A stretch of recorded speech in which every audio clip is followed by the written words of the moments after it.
सारे लोग प्रार्थना करते हैं लेकिन उनके घर में सुरक्षा का बड़ा नहीं है। पवित्र आत्मा चाहते हैं, परमेश्वर चाहते हैं जिनके जीवन में वफादारी, ईमानदारी का करैक्टर है, जिनके चरित्र में ईमानदारी है, परमेश्वर उसको सुरक्षा का बाड़ा देते हैं। याद रखना कह रहे कि आज पवित्र आत्मा आपको पूछ रहे कि आपको बेशक प्रभु ने बुला लिया है लेकिन शैतान चाहता है कि मैं इनको बर्बाद कर दूं, इनको होपलेस कर दूं, इनको निराश कर दूं।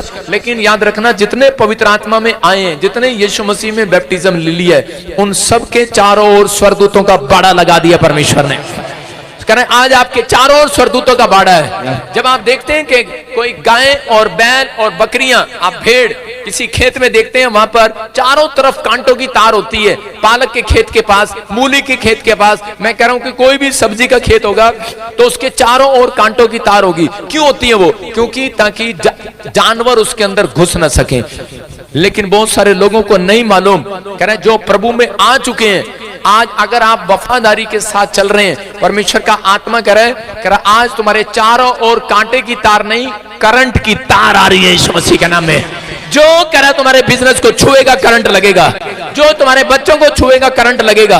कह रहे कि पवित्र आत्मा चाहते हैं, कह रहे कि परमेश्वर अपने लोगों को सुरक्षा का बाड़ा देना चाहते हैं। लेकिन बहुत सारे लोगों के पास सुरक्षा का बाड़ा उस दिन था जिस दिन वो प्रभु में आए, लेकिन कई बार हम लोगों ने अपनी ही गलती के कारण वो सुरक्षा के बाड़े को तोड़ दिया। और यहाँ बाइबल बोलती, सबोदेशक की किताब में 10:8 में लिखा, कह रहे जो कोई गड्ढा खोदे वो उसमें गिरेगा। जोर से बोलो, जो गड्ढा खोदे वो उसमें गिरेगा, और जो कोई बाड़ा तोड़े उसको सांप डसेगा। वो इशारा करके बताओ अपने अपने पड़ोसी की तरफ, सांप डसेगा। सांप क्या डसेगा? सांप।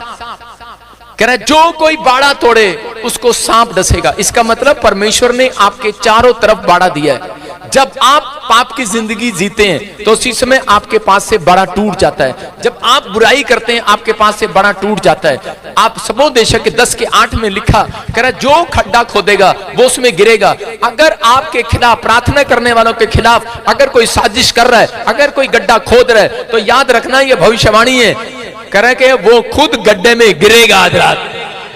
आपको चिंता करने की जरूरत नहीं है। परमेश्वर आपसे इतना प्यार करते हैं, कह रहे कि जब आप परमेश्वर पर विश्वास करते हैं तो उसी समय जो लोग परमेश्वर की आज्ञा का पालन करते हैं और आज्ञा पालन करने में खराई से चलते हैं, ईमानदारी से चलते हैं, वफादारी से चलते हैं कि परमेश्वर कुछ भी हो जाए लेकिन मैं तुझे नहीं छोड़ूंगा, तो पवित्र आत्मा उन लोगों के साथ खड़े रहते हैं। लेकिन बाइबल बोलती है इस बात के लिए, जो बाड़ा तोड़ेगा सांप उसको डसेगा। आदम और हव्वा ने जब बाड़ा तोड़ा तो उसी समय सांप ने उनको डस लिया। मैं कहूंगा काटा नहीं है, लेकिन उनको पाप में गिराने के बाद परमेश्वर से वो सारी आशीषें उसने छिनवा दी उनकी। हो सकता है कहता कि आज बहुत सारे आपके घर के पास, कहता आपके पास बैंक बैलेंस हो, आपके पास अच्छे बच्चे हो, लेकिन आपके पास बड़ी गाड़ी हो, बड़ा महल हो, लेकिन एक रात में सांप डंक मारकर खत्म कर सकता है अगर आप बाड़े से बाहर आएंगे। इसका मतलब कहता कि आपको परमेश्वर के बाड़े में रहना है। अगर आप परमेश्वर के बाड़े में रहते हैं तो याद रखना, मैं कह रहा हूं कि कोई भी जवान मौत आपके घर में नहीं होगी। आपके लीवर पर कहता कि बाड़ा होना चाहिए, आपकी किडनियों पर यीशु का बाड़ा होना चाहिए। याद रखना, मैं कह रहा हूं पवित्र आत्मा उन लोगों को अपने बाड़े में रखते हैं जो लोग वफादार और ईमानदार हैं परमेश्वर के साथ। जो परमेश्वर के साथ वफादार और ईमानदार नहीं है उनके घर के चारों ओर बाड़ा नहीं है। मैं कह रहा हूं कि हम बाइबल में जब देखते हैं एक जगह पर अय्यूब की किताब उसके 1:10 में, पर परमेश्वर ने अय्यूब की किताब 1:10 में लिखा, वहां पर देखो क्या लिखा, क्या तूने उसकी और उसके घर की और जो कुछ उसका है उसके चारों ओर बाड़ा नहीं बांधा। देखो क्या लिखा, कह रहे शैतान जो है वो परमेश्वर को कह रहा है, क्या तूने उसके घर पर, कह रहा जो उसके चारों ओर बाड़ा नहीं बांधा। कहता उसके घर के, आपके बिजनेस के, आपके घर के, आपके परिवार के, अय्यूब के चारों ओर बाड़ा था सुरक्षा का। हालेलुया। और उसके बाद लिखा उसके काम पर भी आशीष दी है, उसकी धन संपत्ति भी तूने पूरी दुनिया में फैला दी है। इसका मतलब उसके बिजनेस पर भी, उसके गाय पशु का जो बिजनेस था उस पर भी परमेश्वर ने सुरक्षा का बाड़ा दिया। उसकी सेवकाई पर सुरक्षा का बाड़ा था। और शैतान चिढ़ गया इस बात के लिए, बोलता है तूने इसके चारों ओर सुरक्षा का बाड़ा दिया है। लेकिन क्यों था उसके ऊपर बाड़ा? ये आज बहुत सारे लोग मुझे आकर बताते हैं, कहते पास्टर हम सेवकाई में गए, एक पास्टर मेरे पास आया और आकर कहने लगा कि पास्टर जी अब मैं सेवा नहीं करूंगा। मैंने कहा क्यों? बोलता है कह रहा कि जब भी मैं सेवा करने जाता हूं पीछे से मेरी पत्नी को कुछ प्रॉब्लम हो जाती है, बच्चों को कुछ प्रॉब्लम हो जाती है, और परमेश्वर के आत्मा ने मुझे गाइड किया और मैंने उसके सिर पर हाथ रखा। मैंने कहा जा, आज से परमेश्वर की सुरक्षा का बाड़ा तेरे ऊपर आ रहा है यीशु मसीह के नाम में। ये याद रखना, यीशु मसीह के लहू का बाड़ा। कह रहा जब आप बाहर जाएं तब आप यीशु के लहू को अपने बच्चों के ऊपर लगा कर जाएं, अपने परिवार के ऊपर लगा कर जाएं, अपने बिजनेस के ऊपर लगाएं। जहां यीशु का लहू लगा दिया जाता है, मैं कह रहा हूं सुरक्षा का बाड़ा आ जाता है यीशु मसीह के नाम में। लेकिन यहां पर बाड़ा था, लेकिन बहुत सारे लोगों ने बाड़ा तोड़ दिया। पवित्र आत्मा बताना चाहता है अय्यूब के जीवन में वो बाड़ा क्यों आया, क्योंकि अय्यूब सुबह उठता था और 1:5 में लिखा वो अपने हाथ में भेंट पकड़ता और परमेश्वर से रोज अपने बच्चों के लिए बाड़ा मांगता था। वो बोलता था परमेश्वर कहीं ऐसा ना हो मेरे बच्चों ने कहीं पाप कर दिया हो, मेरे बच्चों ने कोई गलत काम कर दिया हो, मेरे परिवार ने कोई ऐसा काम कर दिया हो। क्योंकि अय्यूब जानता था जब हम परमेश्वर की आज्ञाओं से दूर हो जाते हैं तो बाड़ा टूट सकता है। और लेकिन कई लोगों के ऊपर परमेश्वर पाप के कारण नहीं, कई बार परीक्षा के कारण बाड़ा कई बार तोड़ देते हैं। यहां पर शैतान ने कहा, कहता तूने इसके चारों ओर बाड़ा बांधा है, एक बार हटा के तो दिखा। कहता मैं इसकी धन संपत्ति, इसका परिवार, इसका सब कुछ बर्बाद कर दूंगा। और परमेश्वर ने कहा जा, ये मेरी परीक्षा में पास होगा। हालेलुया। और उसी समय अय्यूब की परीक्षा लिया और अय्यूब को उसी समय शैतान ने उसके बैल पशु उसका सब कुछ ले लिया। उसकी पत्नी भी उसको छोड़कर जा रही है और उसकी पत्नी कह रही है हाय हाय करी क्या हो गया, हमारी धन संपत्ति को क्या हो गया, और देखो हमारा कितना नुकसान हो गया, हमारा कितना नुकसान हो गया। लेकिन उसी समय अय्यूब क्या बोल रहा है अपनी पत्नी को, वो कह रहा है हमारा नुकसान नहीं हुआ। मसीह लोगों का नुकसान नहीं होता, कह रहा है अगर नुकसान हो गया वो इन्वेस्टमेंट किया हमने खुदा में। हालेलुया। ये याद रखना, कहता अगर आपका कोई नुकसान हुआ है, कर्जा हुआ है, आप डरे नहीं, आप घबराए नहीं, आप परेशान ना हो। पवित्र आत्मा कह रहा है कि आपकी एक परीक्षा होती है कई बार, और जब आप परीक्षा पास करते हैं तो पवित्र आत्मा आपके पीछे वो स्वरदूत भेजता है, कह रहा है कि जो आपको आशीष जो नहीं दिखाई दे रही वो खुद ब खुद आपके पीछे चिपकने लगती है यीशु मसीह के नाम में। मैं कह रहा हूं ऐसी आशीष आज रात आपके पीछे आएगी। मैं कह रहा हूं आपको बड़े कॉन्ट्रैक्ट के पीछे भागने की जरूरत नहीं है, आपको बड़ी डील के पीछे, बड़े लोगों के पीछे भागने की जरूरत नहीं है, बड़ी जॉब के पीछे भागने की जरूरत नहीं है। आज रात मैं कह रहा हूं आशीषें आपके पीछे से आएंगी, आएंगी, आपके पीछे आएंगी आशीषें। पवित्र आत्मा आपको आशीर्वाद देना चाहता है। अय्यूब को पता है, इसलिए उसने कहा, कहता कि जो साथ से मुझे दुख मिला है, कहता उस साथ से मुझे सुख भी मिलेगा। जिस साथ से मैंने सुख लिया है, अगर मैंने दुख ले लिया तो क्या हो गया। कहता है परमेश्वर में इन्वेस्टमेंट किया है। आज बहुत सारे लोग जब उनका नुकसान होता है, बीमारियां आती हैं, समस्या आती हैं, तो उसी समय लोग निराश हो जाते हैं, टूट जाते हैं और वो वफादार नहीं रह पाते परमेश्वर के साथ।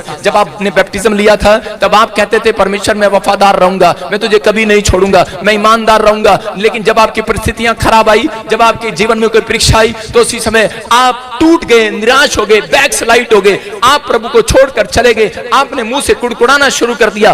पवित्र आत्मा ऐसे लोगों के साथ नहीं रहते, ऐसे लोगों के पास आशीर्वाद नहीं आते, ऐसे लोगों के पास आशीषें नहीं आती। अय्यूब की तरह खरे और ईमानदार अगर आप निकले, मैं कह रहा हूं आज रात आशीषें आपका पीछा करेंगी यीशु मसीह के नाम में।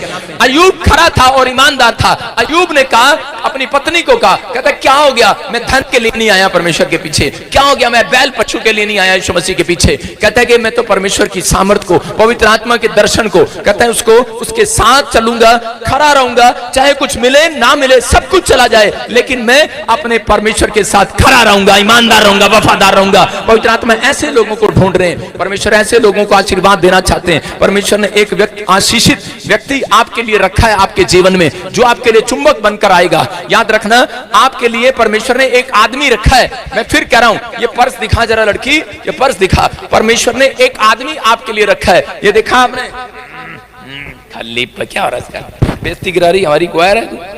सुनो, परमेश्वर ने एक आशीषित व्यक्ति आपके जीवन में रखा है, चुंबक की तरह। बोला हालेलुया। आप देख रहे हैं, ये चुंबक होती है, ये लोहे पर, चुंबक पर एक तार लगाकर बच्चे क्या करते हैं, देखा आपने, ऐसे चलते हैं गली में। क्यों चलते हैं? जो जितने का लोहा पड़ा होता है वो चुंबक के साथ अपने आप चिपकता हुआ चला जाता है कि नहीं? मैं कह रहा हूं पवित्र आत्मा आज रात आप में से किसी को वो चुंबक बनाना चाहता है।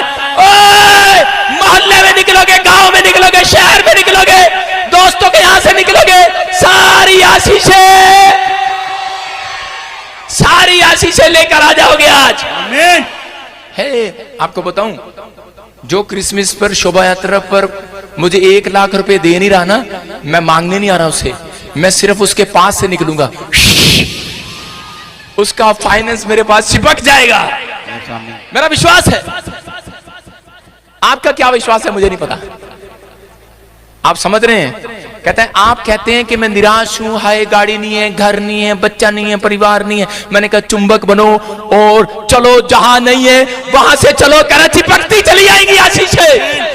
अगर आप खरे हैं, अगर आप ईमानदार हैं, पकड़ सड़ा हुआ पर्स, अगर आप खरे हैं, अगर आप ईमानदार हैं, वफादार हैं, याद रखना मैं कह रहा हूं आशीष है चिपकती चली जाएगी। याद रख, कह रहा जहां छिपी हुई है उठ उठ कर आएंगी, उठ उठ कर। परमेश्वर ने आपको आशीष देने के लिए बुलाया है, आशीष लेने के लिए बुलाया है। कह रहा आप वो चुंबक हैं, अगर आप परमेश्वर की चुंबक हैं, याद रखना कहता है कि गलत बातों को अपने दिमाग पर मत चिपकाएं, आप नेगेटिव विचारों को मत चिपकाएं। सर ये क्या हो गया, मेरी कार का नुकसान हो गया, अरे प्रभु मैं आया था, मेरा एक्सीडेंट हो गया, मेरी कार उठा ली किसी ने, मेरा नुकसान हो गया, मेरा पैसा किसी ने खा लिया।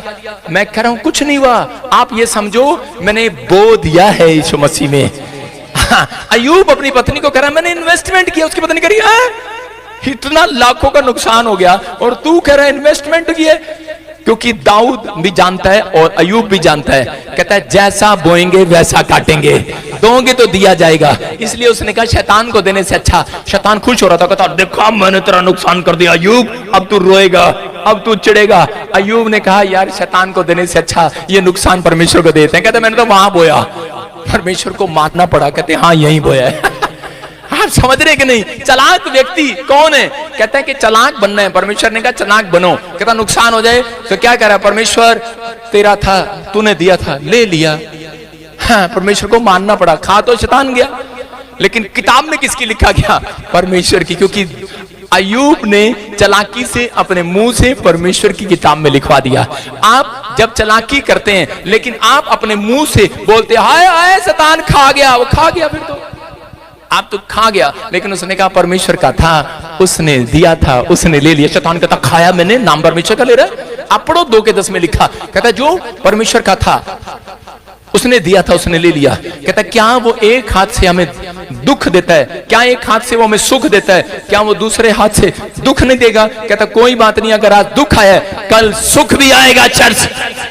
और परमेश्वर ने उसकी आवाज को सुनकर, उसकी ईमानदारी को सुनकर, उसकी खराई को सुनकर, उसकी वफादारी को देखकर परमेश्वर ने क्या किया? उसको दुगना दे दिया। अय्यूब यूरोप के अंदर सबसे ज्यादा रिच पर्सन हुआ, सबसे धनी पर्सन हुआ। क्यों? क्योंकि उसके ऊपर उसको समझ में आ गया कि पवित्र आत्मा में अगर हम खराई से होकर चलते हैं, वफादारी से चलते हैं, बेशक चाहे मौत आए, दुख आए, कर्ज आए, बीमारी आए, समस्या आए, अगर आप चुंबक की तरह चिपके हुए हैं कि परमेश्वर मैं तो बना हुआ हूं, मैं तो अच्छे विचार चिपका लूंगा बाइबल में से, मैं कह रहा हूं कि और लोगों के बुरे विचार चिपकने नहीं दूंगा, मैं वो चुंबक हूं। याद रखना पवित्र आत्मा कह रहा है, आज रात के बाद कहता है एक बड़ा आशीर्वाद आपके ऊपर ट्रांसफर होने वाला है यीशु मसीह के नाम।